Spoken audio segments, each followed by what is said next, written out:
Hello and welcome back, Voyagers. This is your Captain Amelia speaking. We're going to start our part 2 of our 3-part series on the power of LinkedIn. The first part we discussed what LinkedIn was, why it's important, and all the types of things you can accomplish using LinkedIn. Now we're going to touch upon our LinkedIn walkthrough and sign up and tutorial. I'll also talk about a few important things to add to your profiles once it's created. And afterwards, we'll touch upon some optimization, which we'll break up into the last 2 videos. So we're going to get started. So like I said, we're going to start here with LinkedIn sign up, walkthrough, and tutorial. So first we're going to sign up once you're on the LinkedIn homepage. I would suggest doing your first setup on your browser rather than on your smartphone. It's just a little easier to read and to find all the things you're looking for versus on your mobile device. And we'll talk about different mobile device options as we move forward. So when you click sign up, it'll show you this page where you can either continue through your Google account, which makes things a little easier, or you can sign up using your email and create a password. In this instance, I'm going to do the old-fashioned with email and password way, using my father, David, as an example, since he does not have a LinkedIn profile. But once you start watching this video, he definitely will. All right, and so you start off by adding your first and last name and continue. You will then add some details like your country, your postal code or zip code, things like that, and where you are located. Then you will move on to adding a current job title. If you do not have one and you are a student at the moment, then you would click I'm a student. If not, you will add in your information as I have for my father. You will then want to confirm your email. You'll do this by checking your email address you had given them. They will give you a code. This little digit code you will then enter here, and you will agree and continue. And make sure to read all of your agreements and as such, because you really should, because you're accepting all of those terms and conditions. All right, and then it'll ask you if you're looking for a new job. So if you are, you will click yes. And if you're not at the moment, say not now. These are all options you can adjust later. Then it'll ask you if you want to make some connections. Here you can use your email to do so. There's other ways to make connections through LinkedIn, which we'll talk about a little more in detail in the following slides. But for now, I'm going to skip and come back to this later. It'll then ask you to upload a profile photo. This is very similar to most social media platforms. So you want to upload a nice photo of yourself. Here, there is a little bit of a difference between a normal social media profile photo and one for LinkedIn, since it's for different use. And we'll touch more about that in detail later on. After this, it'll ask you if you want to get the LinkedIn app for your mobile device, which is a great option so you can keep up with your stuff on the go. You can either have it texted to you, you can scan the QR code, or if you don't want to bother, you can click next for now. You can also find any of this on your Google Play Store or Apple Store, whichever device you use, you can download it from your App Store. Then before we finish, it's going to ask you for if you want to like some of the more popular companies, influencers, and individuals using LinkedIn. There's recruiters, things like that. So you can go ahead and like a few of those to keep yourself in the loop with certain companies and such. All right, now we're going to dive into the making connections portion. I did mention you can use your email to do this. There's also a few other ways, which I'll show you in a moment. And making connections just really allows you to keep your professional and business contacts all in one great spot. Because sometimes, yeah, you can have it on your phone, but sometimes it gets lost or you have so many contacts, it's easy to misplace. So having them all on your LinkedIn profile makes it a lot easier to grab contacts when you need them. You can also stay up to date with their goals and content. That way, if you're interested in a certain company or individual, you know where they are, you know what their life's like. Maybe they did a different career change you didn't know. But with LinkedIn, you can keep track of all that and their progress as well. It also builds a professional database for your support.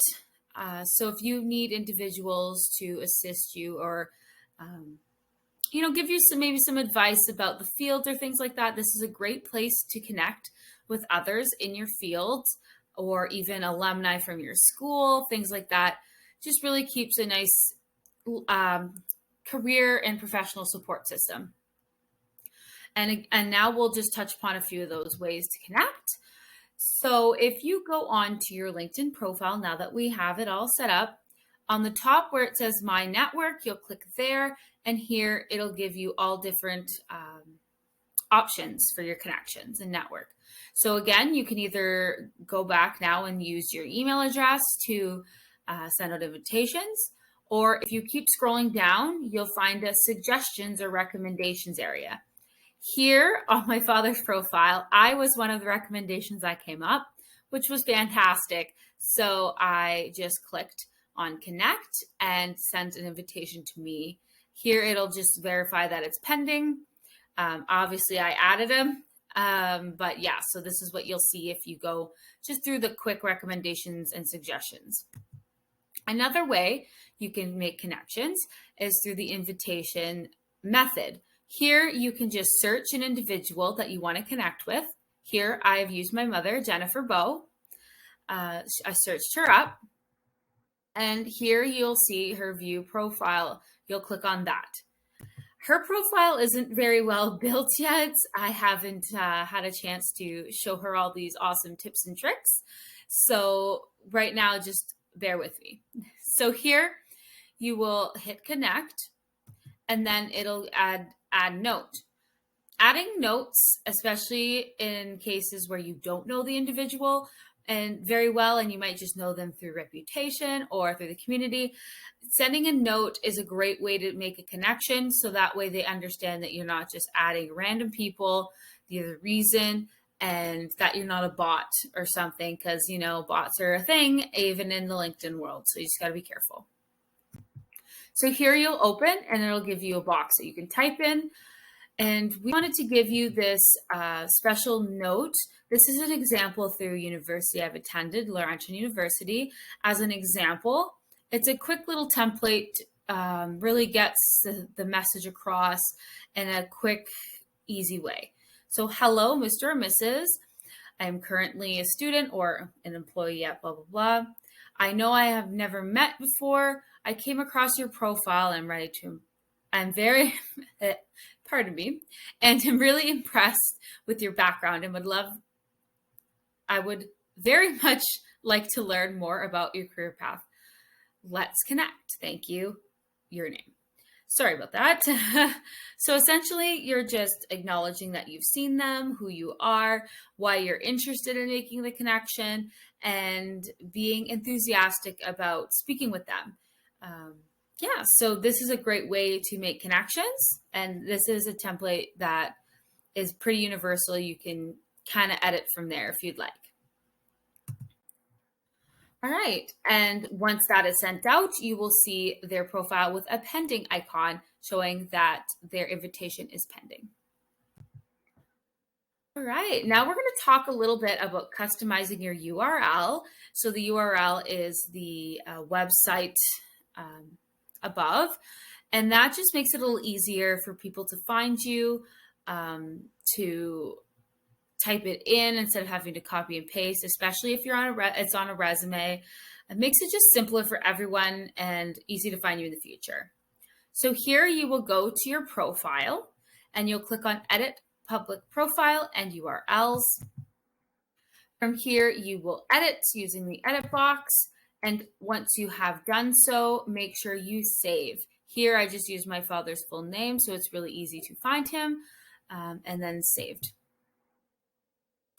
Another way to get noticed in LinkedIn and that you should really use is the hashtag system. This allows other individuals, recruiters, companies, just people in general to find your content and to find your profile. It's kind of like how Twitter has like trending hashtags. It really makes people be able to find your content and increase your SEO. So here, this section that's pointing at is the About section. I'll show you how to edit that. So when you go here, you would go to Add Profile section, and then you would edit your info, and you would probably want to add your hashtags into your headline so that way it comes up more quickly in search engines. We'll talk a little bit more in detail about this type of section. And if you do search these hashtags, like I said, individuals who have used these hashtags in their content will also pop up. So if you use those hashtags as well, you'll pop up in those particular searches as well. All right, so now we're going to talk about some building blocks of the LinkedIn profile. We're going to touch upon these a little bit and show you how to get to and edit these sections. So we're going to talk about profile pictures, pronoun usage on LinkedIn. That's a new one, especially for those who don't live in Canada. We'll discuss that a little bit. Background and banner image, your headline, your about section, adding your work experiences, adding your education, your qualifications, your skills, endorsing skills, sharing relevant content, content creation, staying present on LinkedIn, following relevant LinkedIn company pages. We'll talk about our HY Voyagers on LinkedIn, so you can follow us as well. We'll talk about adding your interests in, staying up to date, and optimization. First, we're going to have a little introduction here about the profile pictures. So profile pictures are very important. It grabs the person's attention, especially on LinkedIn. You want it to be professional looking. Actual headshots are probably best in most circumstances, but not everyone can afford those or have time to do those. So we're going to give you some tips here. You want to make sure it's close up, clear and visual of your face and eyes. You want it to be like eye contact, so people can see you. You want to look to the camera to make sure they can see your eyes nicely. You wanted an up-to-date and current photo of yourself. This is a more up-to-date current photo of my father. It actually could be a little more updated, but it is pretty much what he looks like now. So this is what we'll use. You want it to be a clean and neutral background. Here, there was previously some other individuals in the background. We've edited those out so that my father stands out. Clearly, that's his photo. You want to be dressed appropriately and smile. My dad's not a huge smiler guy, but you can tell he was smiling in this photo. He is a military member, as you've seen in his profile before. So he's in his DEUs, his dress uniform with his beret on. You can tell he is in his professional setting. There's also a cool tip. You can go to this website called photofeeler.com, and you can even check your photo to see if it's likable, influential, or competent. So it'll kind of give you a rough idea of what your profile picture is giving off to the public, which can really help with your branding, which we can talk about in a different series. And we'll talk a little bit about pronouns. So in Canada, pronouns are very important. This is when you say they, them, he, she, him, her, all that type of stuff, pronouns. But in Canada, you definitely should not assume pronouns based on personal presentation. Some individuals might present as a male, but they are female, or they are gender neutral, things like that. There's a lot of different pronouns in the LGBTQ plus community. So it's very important to try not to assume.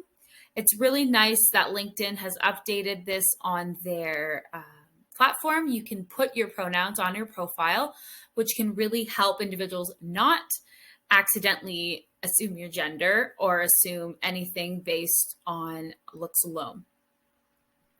In doubt, just use gender neutral pronouns when talking to someone, like in the previous thing, it says Mr. or Mrs. Even just using their full name is okay. Yeah, so just keep that in mind. Background, banner, and image.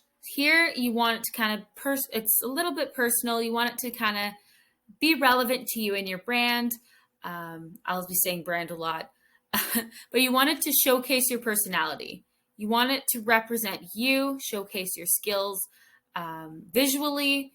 You want it to be memorable. You can always change it and update it as you change. You want it to kind of just like a logo or an avatar, etc. Even if you have a website, that's cool too. It's very personalized. Here I have the Cadets Canada logo because my father is in the military as a cadet instructor cadre officer through the Cadets Canada program. So this kind of brings the reader knowing that his professional, he's very into the Cadets Canada program, and it already brings a sense of character and personality to his LinkedIn profile. All right, I'm just going to stop here for this part, and I will break up into our last section in part 3, where we'll finish up about all of these different LinkedIn aspects and how to optimize your LinkedIn profile. All right, see you soon. Bon voyage, pleasure.